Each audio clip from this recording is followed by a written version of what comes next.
Welcome to the Addiction Solution Podcast. I'm Michelle Dunbar. Enjoy listening and watching as addiction experts Mark Sheeran and I cover controversial as well as helpful topics on addiction, how to move past it, and other related subjects. As two of the co-founders of the Freedom Model, Mark and I will give you a completely new perspective on the topics that matter to you. We will take to task the Recovery Society's lies and misinformation and replace them with facts, research, and the methods to move on from addiction struggles without 12-step meetings, rehabs, and the shackles of endless recovery. Let's escape the treatment and recovery trap together and learn to be free. Welcome to the truth. If you feel you need time away from your life to learn how to solve your substance use problem for good without distractions, 12-step meetings, or other counterproductive processes, then the St. Jude Retreat with its Freedom Model program are for you. From the moment you arrive, you'll know that this place is special, effective, and different. We won't bring you to AA meetings. We won't take away your cell phone or tablet. And yes, you can have contact with your family and friends at any time. We don't treat our guests like children or criminals like rehabs do. You'll be surrounded by open fields with mountain views. The retreat is set up to help you to relax, reset, and learn how you can solve your addiction and move on with your life. You'll be learning the world-renowned Freedom Model program directly with co-developers Mark Sheeran and Michelle Dunbar in private one-on-one sessions. You'll also have your own room with no roommates.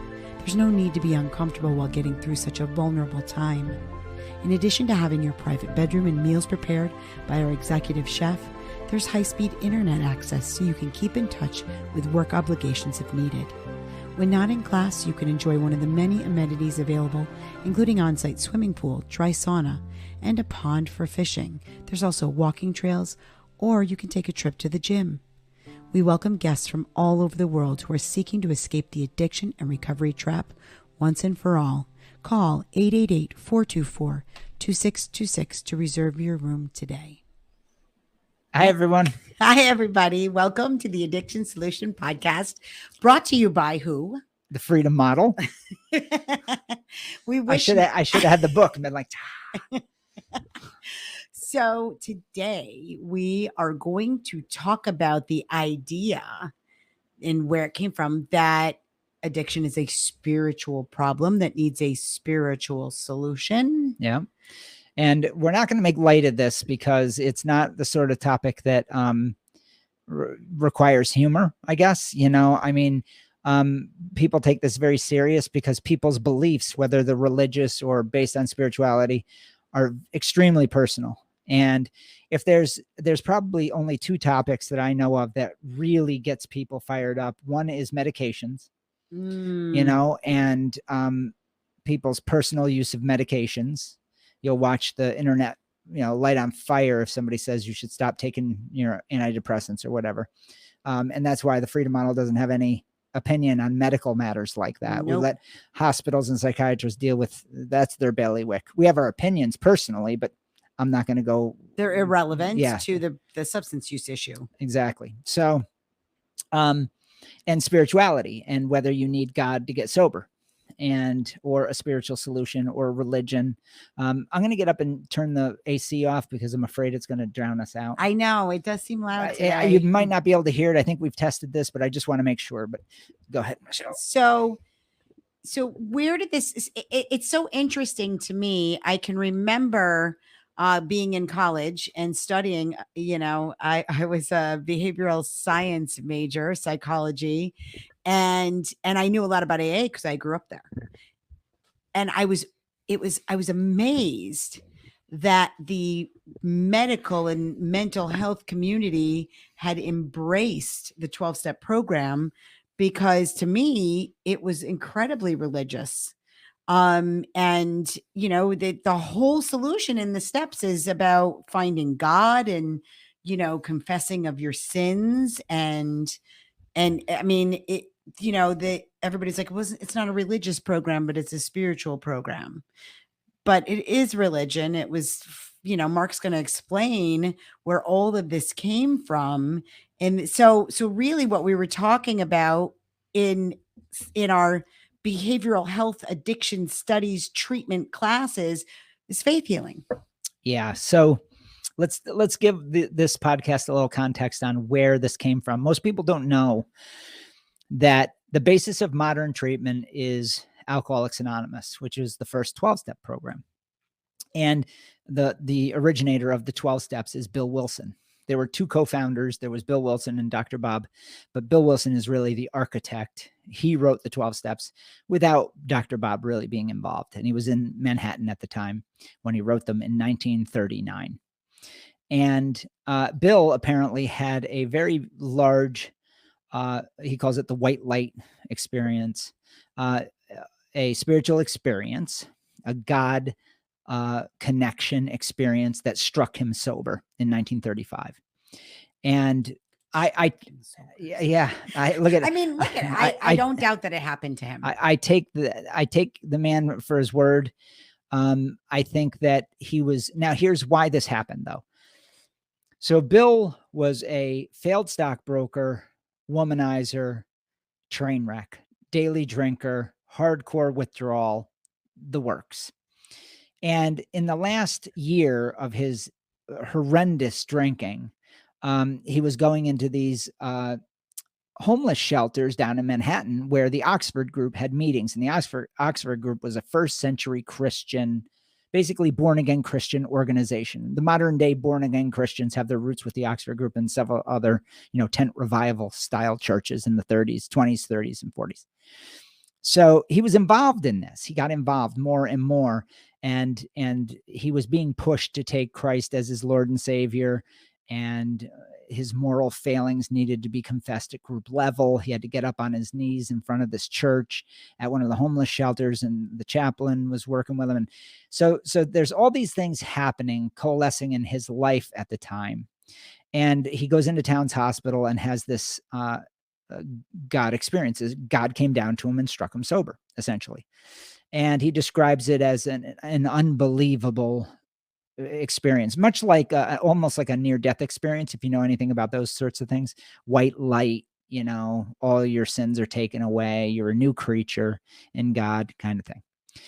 So it all sounds very flowery and sometimes a bit ridiculous, but I've known people that have had these massive psychic shifts in life, and I've had a spiritual experience, a small little one, nothing like what Bill had, but I've had a couple through my life, and I'm a believer in God, but I don't, I'm not really religious, whatever. So I get it. Here's the problem. He writes the 12 steps 4 years later when he's still broke, really desperately trying to build some confidence in his life. He was in a deep 4-year depression. He was penniless. He had holes in his shoes. And he was building this thing called AA, and it was a dismal, utter failure. But Bill was desperately trying to recreate the spiritual experience in other people. He thought that that was a requirement, right? That there was some sort of ego deflation at depth that needed to take place in a formulaic sort of way, that there was some formula that forced him to come to grips with God and have this experience where God descended upon him and took it away. So his entire life from then till 1971 was a mission to create a psychic religious experience in people. And he wrote the 12 steps that way. That's what the 12 steps are about, is how do I make it so that people can come to grips with what I did. Now, in Bill's case, because he was such an egomaniac and such a nightmarishly insecure guy, he felt like the only way that he was able to connect with God was by having himself utterly decimated. So in very cult-like fashion, you can see that slowly Bill Wilson believed that everybody that came to AA had to have that same experience of ego deflation at depth. And if they weren't going to come to grips with it, we were going to make them have it. Right. So then he created the sponsorship programs to basically deflate people into a spiritual experience, which is the opposite, by the way, of a spiritual experience. And it couldn't be more cult-like, couldn't be more twisted, couldn't be more selfish and self-centered. So Bill was this conflicted guy who was this selfish cult leader, turned cult leader, based on a God experience at a moment in his life where he was a vulnerable man. But but he was very misguided that you and I and Michelle and everybody with a drinking problem is supposed to have the same psychic shift that Bill Wilson did. And we are now 7 generations deep in this folklore, and people say, well, it's not a religious program, it's a spiritual one. That all comes out of the cult of AA. So you understand where all this came from. So you're not just blindly saying, I need God to get sober. You may believe that, but not everybody believes that or needs it. No. Because there are many atheists who get this, and many agnostics, and many people who have a religious life like myself, but it has nothing to do with whether I'm going to drink or not drug. I mean, okay, so that gives the context. So that gives you the context of where this all started, and people bought into it. It's remarkable to me that so many people bought into it, and that this entire treatment system is built on it. Yeah. On what is basically known as faith healing. I want to just qualify something. Everybody has their beliefs, and we steer clear a lot of times of these. Well, in the freedom model, there is no spiritual component, and there was initially. Oh yeah. We came from the AA world. Yes. And we're both Catholics, so we both came up with a concept of God, so it fit very well to us. But it was such a letdown, wasn't it? Because you're constantly trying to do this formula that Bill Wilson created. And I never found God in AA. Never. I just didn't. I just didn't have any. As a matter of fact, I had the opposite effect. Me too. I had like my religious path has not been a straight one for sure. And as somebody that's a researcher and I need to see a lot of evidence, I am not somebody that faith comes naturally to me. So I've definitely had like periods of time where I had less faith. Okay. Where maybe I wasn't sure there was a God at all. And you see, if your sobriety is dependent on that, that's a problem. All right. So you're making a great point. So this is once again a learned connection, right? Yes. We have, what chapter is that?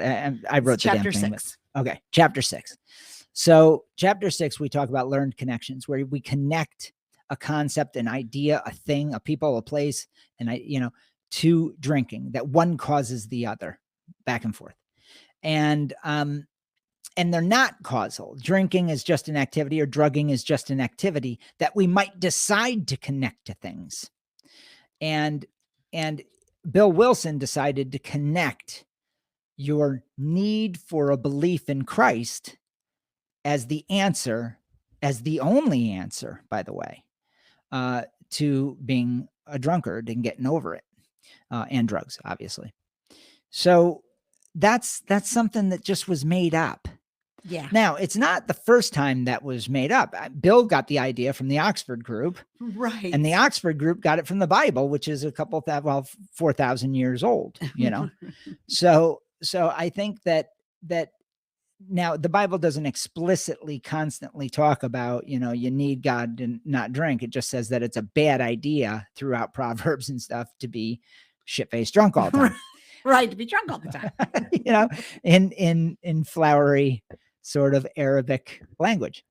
So, all of this is just a modified idea of men who had a religious agenda, and that was a big part of their life, and it got popularized. So why is this important to talk about? I think it's important to say this because there's a lot of people, wouldn't you say, that go to AA and they're really turned off to this idea that they need God. Yeah. Yeah. And they're scared because they're like, I'm not a believer. And does that mean I can't get sober? Right. That's the problem. That's the main problem with this. I know there are people that follow the freedom model that are very religious people.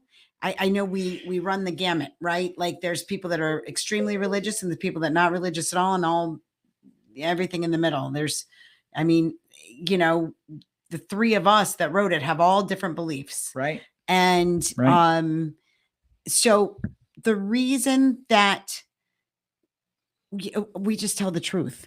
Okay. Anybody can stop drinking and drug using. Anybody. and whether they are religious or not religious. As a matter of fact, we've had some people that are incredibly religious that have led highly spiritual lives that come in that have a strong preference for intoxication. Yeah, I personally know 4 priests who have been to rehab. Yeah. Right. So, and it's very common. Your preference for alcohol has nothing to do with, or has nothing to do with your spiritual life unless you make it so. Exactly. Unless you connect it. Right. You've learned that connection. That's right. So I could easily see a priest saying, I sinned, therefore I drank, therefore I sinned some more, and you descend into that guilty place and then you go to rehab, right? I could see that happening, but I can also see somebody who's led an incredibly pious life and they just like to drink. Just like drinking. You know, it has nothing to do with their spiritual life. And so they have to decide and challenge the perceived benefit of their habit. Right. So here's the solution is a universal solution. And people say, oh, so now the freedom model has the universal. Has the only answer. And the answer is yes. Yes. And but here's why. Here's why.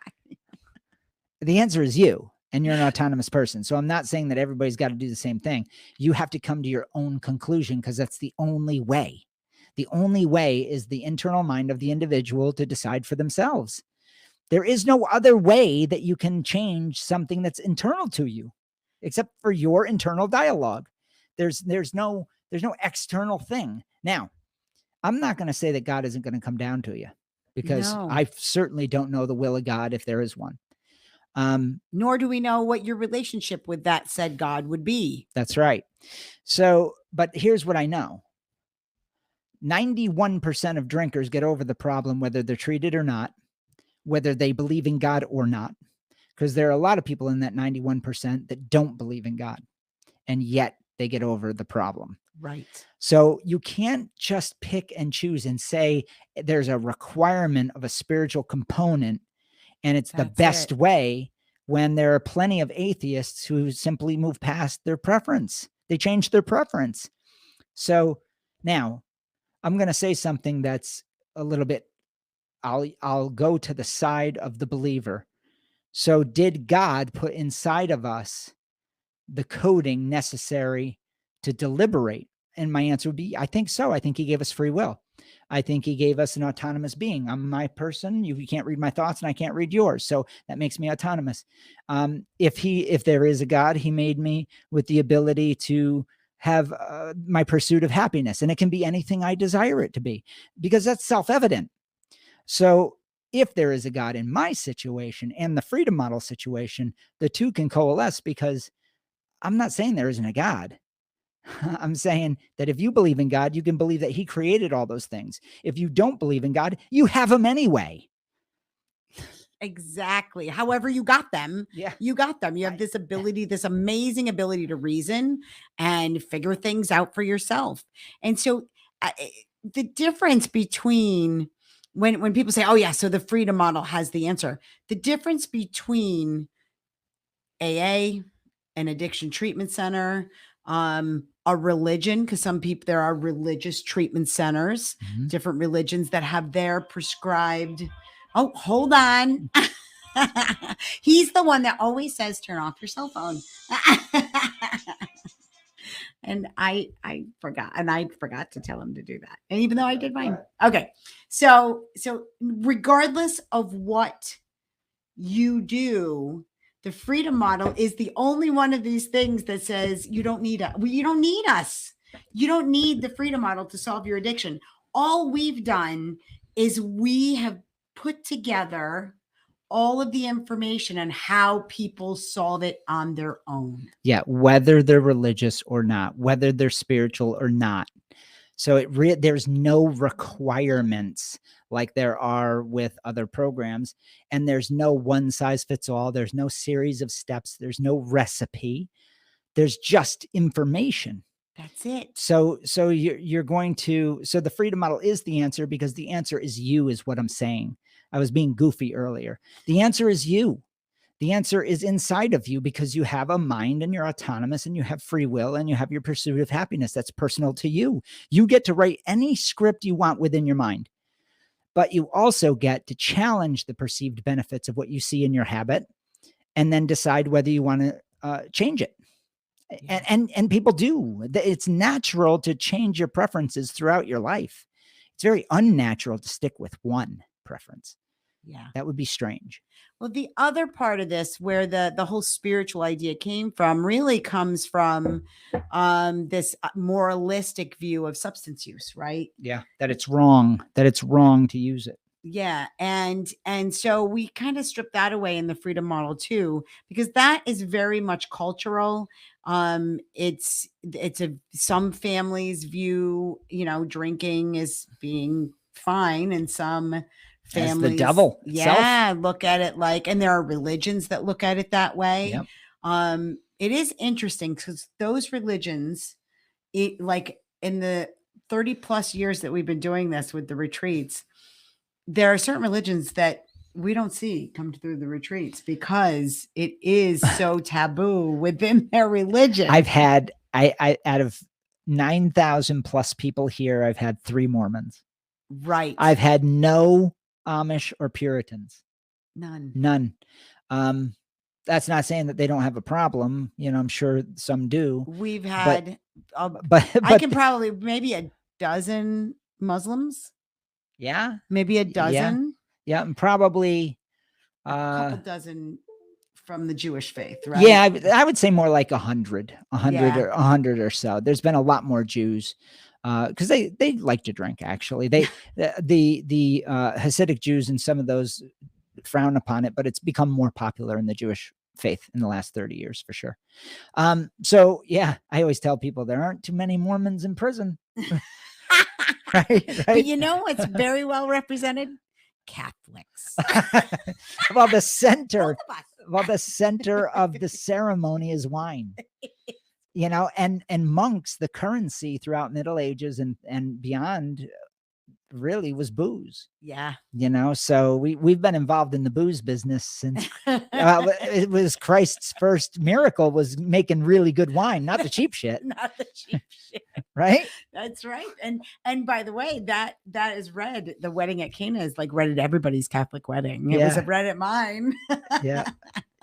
And even then we were like abstinent. That'd be an interesting project, would be what religions push what drugs. The Native Americans, we always hear about peyote and, and all the different rites. I have to look into that more now that we've gotten, we're broaching. I know a lot about it, but I don't know enough to be an expert, I don't think so. Now the part of this I want to talk about is the spiritual idea becoming an obstacle. It can really become an obstacle to solving your problem. If you believe that you need a spiritual experience, which most people don't have. If you believe that you feel shame because you are drinking heavily or you're using certain drugs, that we talked about that. And I think a recent podcast, how that blocks you from figuring out how much you still really like it because you're so busy heaping shame on yourself and feeling self-pitying. Yeah. So the whole idea of this being a spiritual problem and needing a spiritual experience to solve it really can hurt people. Yeah. Well, it blocks you from a very simple process that is really quite natural that you do basically everywhere else in your life. And that is when you're confronted with any choice, you naturally look for the better alternative between 2 choices or 3 choices or 4, whatever.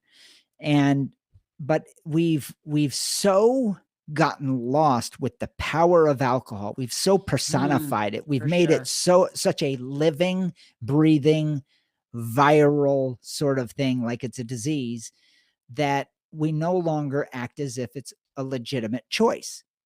So therefore we don't analyze it the same way. and therefore you need a supernatural entity to stop it. Do you see the problem? So Oh, if you right. personify something into a living, breathing, invisible force, that's why I always call addiction a nebulous force. It's not, of course. I'm making fun of it. But we have done that. We've created this nebulous sort of external to us craving force, right? When you do that, there's no human way, and this is what Bill Wilson coined, there's no human intervention that's going to work. There's only a supernatural intervention that comes in you from outside, a sort of spiritual warfare, and then they attack each other, and you're sort of this person in the middle that just needs to be humble and let it play out, and hopefully you're granted sobriety. That's a really screwed up way of looking at it. God, it really is. Because alcohol isn't any of those things. And there is no nebulous force called addiction. There is no ghost-like demonic force at play. There's just ethanol and that turns to acetaldehyde inside our bodies. That's it. That's all there is. There is no force. There is no power. There is no lack of willpower. There is no spiritual battle happening. None of that. There is, however, a battle if you create one like that. So we have created, now we've taken that idea and gone farther into addiction medicine, where now we act as if it actually is like a virus that requires a vaccine of Suboxone, naltrexone, or some other anti-addiction protocol. What a strange marriage. Yes. Between medicine and religion. Only here do we see it so outrageously practiced. Yeah. Where faith healing coupled with pharmacology, which is actually faith healing with active placebos, and all of it is predicated on you believing that one thing is happening and that another works to battle it. Meanwhile, you're this passive person who's a victim of all of it. Yeah. And the reality is you need to step aside out of that system and go, wait a minute. I'm here. Is anybody listening to me? Right. I'm a thinking creature and I'm the one that chooses the alcohol. No, you don't. You see, then they go to the biology, and then they go to the religious side is going to say, no, there's a spiritual demonic force at play here. And the doctor is saying, no, you have cravings that are beyond your will. You need Suboxone. And the treatment center is saying, no, you can't stop. It's your sins. It's your traumas. It's all this nebulous stuff that's attached to addiction. And so none of that is true. No. Until we make it true. All make believe. That's right. But it becomes true if we believe it. Absolutely. Your beliefs become your reality. Now, I want you to think about something, and for those who are listening to us instead of watching, I'm holding up a bottle of water. Okay. Is this bottle of water evil? Right. If this were a bottle of vodka, would it be more evil? Right. That's what we're talking about. We're talking about, it was remarkable to me. As Mark was explaining the personification, I'm literally imagining a dragon, and then you have to summon like the powers of good to defeat the evil dragon. Do you know that when I was immersed in the cult and we did the old news, we did this newsletter. Oh, that's right. You did I did a picture of that with a dragon called alcoholism, and the guy had. I remember it. And I'm an artist, so he's a really good artist. He had a shield, and it was the big book. It's embarrassing to me now, but that's how much I believe this. Oh my God, I wrote poetry for the old news. I know. It's so bad. I mean, it was good poetry, but it's just so misguided. So we're not. Listen to me when I say we're not judging anybody who believes this stuff, because we did. Oh, deeply. We did believe it. We had people do the surrender at one point for in years. time. For years. The very beginning, I did a surrender. He did a surrender. What she's talking about is getting down on your knees in front of a group of people and giving up. Turning your will and your life over to the care of God. Yeah. And even I can remember when I was doing it, and I'm like, so I can remember asking, it wasn't my sponsor, but it was one of the other women in the program. I'm like, so what does this mean exactly? Am I supposed to just sit and wait to hear from God, to be told what I'm supposed to do?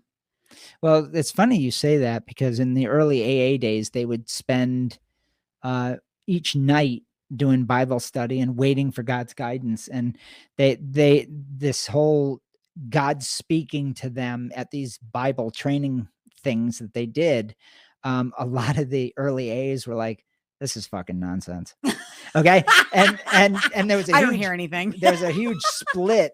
There was a huge Oh, split, right. a rift in early AA between the Catholics who didn't like public confession because Yeah, we don't like that, any of that stuff. you know, and so there's all these religious things happening. People don't know this history. I mean, it's actually quite fascinating. It's so entirely fucked up. I can't even begin to tell you. I mean, people were dying left and right. There was a guy that shot another guy. Here's a quick story, just how screwed up things were. Bill wanted AA promoted so badly that at one point he had a radio interview with one of his sober drunks, right? One of his newbies. And so he locks the newbie in his basement so that the guy wouldn't get shit faced. The guy is totally pissed off because he kept him locked up all the way until the interview, which was like 24 hours. He was down in this basement locked up, freaking out. He basically kidnapped him. Yeah, basically. And somehow, and I would love to have been how Bill, he was just such the cult leader and such a great salesman. That guy did the interview, gave a glowing report of Bill and everything. Bill must have paid him off.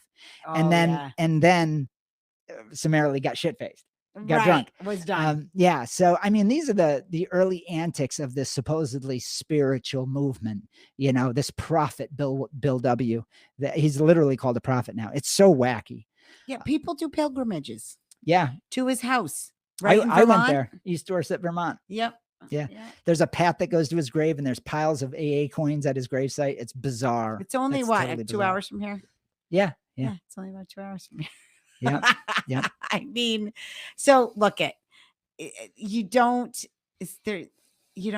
not a spiritual problem, the whole addiction thing, and you don't need a spiritual solution for it. Now, if you're somebody that has good faith and you want to pray for strength, courage, whatever it is you pray for, and I pray for different things. I pray every day. I pray every day. Yeah. But praying and waiting to be struck sober, you're going to be waiting a long, long time because the answer is you within you. Yeah. You were already given, you were born with the answer. The answer is encoded in you as a human. You naturally have decision-making ability. So when you decide to buy a new car, you're not going to sit there and wait for guidance for years and years and years on whether to get a blue Escort or a red one. You know, now if you do, that's up to you. You can do that. But most people get it that they can just decide that. So I guess my point is alcohol is no different. It's an object. Please understand it's an object. Now, the reason, let me tell you, and then we'll end with this. People say, well, then why does it seem so much bigger, like the problem of drinking?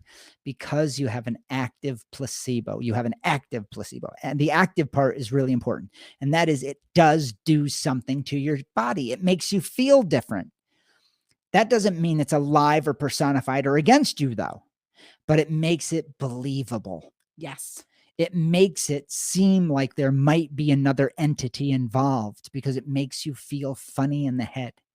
But that doesn't mean that acetaldehyde, the actual component that goes into your brain, is alive and knows your motives and is going to change your life. It doesn't. Or opiates, right? Benzos, cocaine, marijuana, all of these things act on your body. Okay. Your mind is still you. That's right. You're you. You haven't changed. You just have a body that is poisoned. Yeah. So it becomes believable is the point. And plus you're 7 generations deep, we're talking into this nearly mythology. Yeah. So that's, suffice it to say, I hope we haven't offended people by talking about this. This is one of the things we kind of avoid this subject a lot because everybody has their own very personal beliefs and we don't judge those beliefs at all. But what we're here to tell you is regardless of your beliefs, spiritual beliefs, you can change your substance use habits. You have the power to do that irrespective of your spiritual beliefs. And look at, if you had a religious experience, a spiritual experience where God did strike you sober, we're not making fun of that either. God, no. You're just one of the lucky ones that had that experience, you know, for whatever reason that happened for you, to the same degree that for other reasons, some people have bad things happen to them. I mean, the life is random. I can't understand any of that. But here's what I know. If you're waiting for that, you don't have to. God, no. If you're waiting for a spiritual experience, you don't have to. Just read the freedom model. Understand that you're totally capable of change, just like any other change in your life, and you'll be okay. Yeah. Yeah. For those who may be new to the podcast, I'm just going to let you know that for listeners of our podcast, you can get our book, a digital copy of our book, on your mobile device by going to thefreedommodel.org. Choose the Freedom Model for Addictions book or the Freedom Model for the Family book. And at checkout, enter coupon code FREEDOM100 and you can have that for free. That's the digital version. If you want the audio book, you can purchase that on our website as well. Or through Amazon or Audible. I know it's on Audible or one of the other, I think, Apple books. Yep. So yeah, just, read our book. There's no spiritual component to it. You can solve your problem. That's right. All right, everybody. Thank you. Bye. Take care.